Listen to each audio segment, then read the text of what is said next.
Bueno, señores, el presidente está en los Estados Unidos de Norteamérica.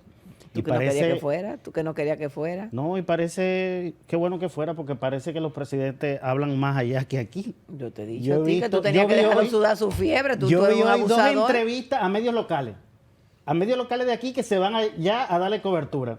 Está Y bien. habló hasta del pacto fiscal.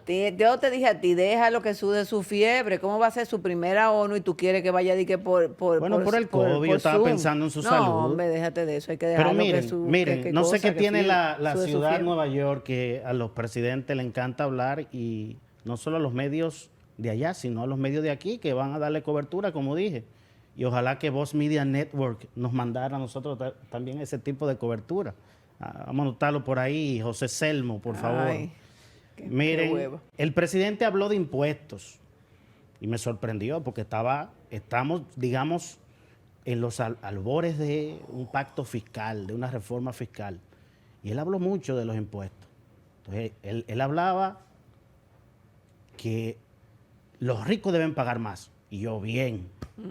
Él hablaba de que no se pueden poner impuestos indirectos porque entonces ahí se grava a todo el mundo y no todo el mundo puede pagar lo mismo. Yo dije, bien. Él habló de quitar exenciones fiscales y se refirió a un sector específico, el turismo, que él es empresario de ese sector. O era empresario antes de ser presidente, o es empresario de ese sector. Él habló de quitarle las exenciones y dijo que es un sector que ya está maduro, que puede caminar solo. Y yo dije, bien. Y así continuó el presidente hablando de la posible reforma fiscal, pero al él terminar de hablar de esto, yo me quedé como pensando, caramba, pero ¿y cómo se va a firmar el pacto fiscal? Porque alguien tiene que poner el dinero. Y en todo lo que él dijo, yo interpreté que son los ricos que tienen que poner el dinero. Pero aquí en República Dominicana, no sé, en otro país, los ricos no te aprueban una reforma fiscal sin que le den algo a cambio. Y cuando yo hablo de los ricos, yo estoy hablando de que también son los mismos dueños de los medios de comunicación, que están concentrados en pocas manos. O sea, tienen todo el poder para que se tenga que negociar con ellos. Y siempre cuando se les cede algo a los grandes tenedores de capitales, el neto es que ellos salen ganando. Lo más que puede aspirar a un gobierno es a negociar con ellos y buscar, digamos, una situación ganar-ganar. Es en el mundo ideal optimista que me acusa mi amiga Claudia Rita. Ya yo te iba a decir que si tú no estabas de que en optimismo en esta vez, ahí sí no. Pero entonces cuando yo escucho a los funcionarios del gobierno hablar del pacto fiscal, como el ministro de Economía y otros, ellos hablan de bajar el ITEVIS, el 18% de ITEVIS, pero ampliar la base, que es incluir en el cobro del ITEVIS a productos y servicios que ahora mismo no están grabados. Pero cuando tú vas y buscas esos productos y servicios, ¿cuáles son? Productos de la canasta básica y servicios como los servicios básicos, energía, pago de agua, ese tipo de cosas. Es decir, son productos y servicios que impactan mayormente a la clase media. Porque es que los gobiernos subsidian a los pobres y le dan excepciones a los ricos, pero entonces la clase media es que tiene que pagar por todo. A mí me dio la impresión, por lo menos en sus palabras, que el presidente está hablando de impuestos progresivos, que es precisamente gravar a quien más puede. Pero del dicho al hecho hay mucho trecho. Y aquí sí yo no soy tan optimista en este tipo de temas, porque la historia antigua y la historia reciente me demuestra que los tenedores de grandes capitales siempre salen ganando.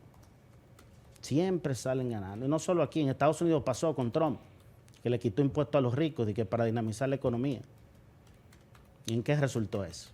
Pero el presidente habló de muchísimos otros temas. Habló, por ejemplo, de una red de traumatológicos. Y él siempre, cuando se refiere a esta red de traumatológicos, él habla de lo que le preocupan a mis amigos Cristian y Claudia, de los accidentes de tránsito. Y mire, señor presidente, siempre que lo veo hablar de muertes por accidentes de tránsito, usted se refiere simplemente a una red de traumatológicos, pero resolver el problema de las muertes por accidentes de tránsito no se limita a la atención médica, porque la atención médica es para tratar de salvar una vida una vez que ocurrió ya el accidente de tránsito, donde tenemos que concentrar los limitados recursos presupuestarios, digo priorizarlo, no que no se trabaje con más traumatológicos, pero se debe priorizar en intentar evitar que ocurran los accidentes de tránsito.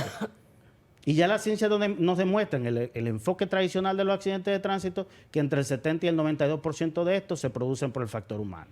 Errores, inobservancias, violaciones a las normas de tránsito que cometemos los seres humanos. Entonces, ahí es que hay que poner los limitados recursos que tenemos, en tratar de que no ocurran. El presidente habló de salud mental, pero ahí me quedé con... No me satisfizo lo que dijo. Le preguntaban... bueno, lo que hablábamos aquí ayer con nuestros invitados, que la pandemia desnudó de que la cenicienta del sistema de salud es el tema mental, de la salud mental. Y cuando le preguntan al presidente, dice, bueno, estamos haciendo algo, y le dijo a la periodista, que era la querida Zoila Luna, le dijo, te vamos a invitar para que tú participes, pero no dijo nada de lo que se está haciendo. Ahora, yo sé que hay una dirección de salud mental en el Ministerio de Salud Pública que intenta hacer algo, pero no tiene recursos. Ahora es el momento, y a propósito de tantos préstamos, que hay que invertir muy bien. Y ya estamos a 22 de septiembre. La primera semana de octubre hay que depositar el presupuesto general, el proyecto de presupuesto general del Estado en el Congreso Nacional. Y ahí vamos a ver cuáles son las prioridades del gobierno. Y si yo no veo algo en salud mental, entonces estamos muy mal. Si yo no veo un cariñito al tema de salud mental en el presupuesto, eso me dice que no es prioridad para el gobierno. Y sería un error garrafal después del impacto que ha tenido esta pandemia en la psiquis de todos los dominicanos. Otro tema que habló el presidente respecto a la migración y control fronteriza. Hemos visto cómo miles de haitianos están tratando de entrar a Estados Unidos a través de México. Que habló el presidente en la entrevista, no en allá en la OEA. Y él lo que habló, sí, en la entrevista. Yo estoy hablando de la entrevista que él dio esta mañana a medios locales. Se supone que él hable ahora en la ONU entre 5:30 y 7 de la noche. Estaremos yo aclarando atentos. Para que quede en el video. Sí, pero este tema, hemos visto estos miles de haitianos tratando de entrar a Texas, Estados Unidos, por México. Y bueno, esto ha causado un revuelo mundial, pero ese es el día a día de República Dominicana, porque no hay un mar que separe a República Dominicana y Haití. Y siempre un país en donde la gente está luchando por subsistir, si hace frontera con otro que está mejor, claro que va a haber un problema de migración ilegal, claro que sí. Ese es el día a día de República Dominicana, pero cuando el presidente lo abordan sobre este tema, él se refiere a la verja, a una verja que se está construyendo en la frontera. Señores, el muro entre Estados Unidos y México, hay partes que tiene 10 metros de altura y se vuelan. Y Estados Unidos tiene tecnología para vigilar eso, y guardias, militares y policías rangers que vigilan eso. Y como quiera lo violan. Entonces no me digan a mí que el problema de la migración haitiana es una verja, no lo es. El primer problema va a ser tener que destinar recursos para cuidar esa verja. Pero bueno. ¿Quién la va a construir la verja? El Estado Dominicano. No, pero ¿con qué clase de obrero? ¿Con qué obrero? Lo mismo que pasó en Estados Unidos cuando Trump dijo del muro. Que ¿quién iba a construir el muro? Los mexicanos. No, que le iba a pagar. ¿Quién le iba a pagar? Que los mexicanos. Él tenía una idea ahí rara de impuestos. Sí, pero miren, también en los programas de chistes decían eso. Yo quiero referirme también a la ley de consumo de alcohol que habló Cristian en su comentario y que la está impulsando en el Senado, el senador Zorrilla. Y bueno, lo mismo que pasa en este país, leyes o intentos de proyectos de leyes cargados de buenas intenciones, pero por ejemplo, este nuevo proyecto de ley busca que no se beba en los vehículos, pero es que ya hay una ley y hay un marco jurídico que fue reformado en el año 2017, que es la ley número 63-17 de transporte y movilidad y seguridad vial. Sé que ahí parafraseé el nombre un poco más largo, pero lo resumí. Pero esta ley prohíbe el consumo de alcohol en vehículos. y motocicletas. No hay que hacer una ley nueva para eso. Pero a mí lo que me preocupa, Cristian, que tú trajiste este tema, a mí lo que me preocupa es que a veces aprobamos en este país muchas leyes que son imposibles de cumplir, o leyes que contienen dispositivos que en la realidad no se implementan, porque la misma ley de tránsito establece desde el 2017, hace 4 años, nueva tarifa de sanciones para las infracciones de tránsito, la mínima un sueldo mínimo. No se ha aplicado desde hace 4 años, porque los políticos entienden que en la realidad es imposible de aplicar, porque cómo tú le aplicas una sanción de sueldo mínimo a un obrero, o a una mujer que trabaja en un salón, o a un motoconchista. Pero el problema de aplicar leyes y no cumplirlas es que eso te crea un efecto psicológico en la gente, de que se puede tener leyes que no se cumplen. Y te crea una especie de estado de irrespeto a la autoridad. Ahí es que está el peligro. Entonces, esta ley, cuando tú lees esta ley, tú dices, caramba, esta ley está diseñada para prohibir el teteo en los barrios. Tú la lees y tú dices, esto es para prohibir los teteos en los barrios. Señores, pero ¿y el toque de queda se pudo cumplir bien en los barrios? ¿Cómo tú vas a aplicar esta ley en los barrios dominicanos? No, y además que tú no le ofreces más nada a la ciudadanía.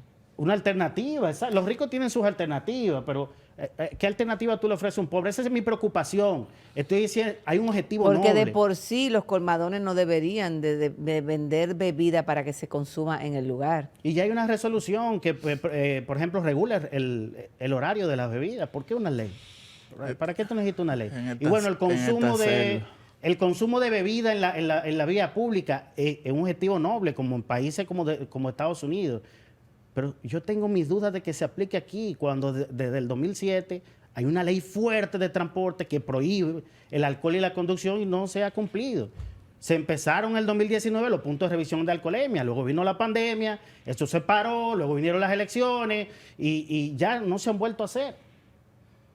Entonces, esa es mi preocupación respecto a esa ley de consumo de alcohol. Y por último, ya para finalizar mi comentario y seguir con nuestra programación, la Junta Central Electoral pidió que se incluyera en el diálogo nacional el tema de la penetración del crimen organizado en la política.